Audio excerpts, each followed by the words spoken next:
तो हे अर्जुन, जो पुरुष मन से इंद्रियों को वश में करके अनासक्त हुआ समस्त इंद्रियों द्वारा कर्मयोग का आचरण करता है वही श्रेष्ठ है।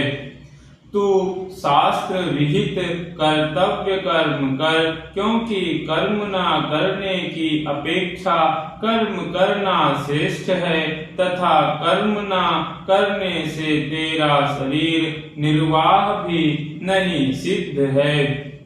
यज्ञ के निमित्त किए जाने वाले कर्मों से अतिरिक्त दूसरे कर्मों में लगा हुआ ही यह मनुष्य समुदाय कर्मों से बनता है। इसलिए हे अर्जुन, तू आसक्ति से रहित होकर उस यज्ञ के निमित्त ही भली भांति कर्तव्य कर्म कर। प्रजापति ब्रह्मा ने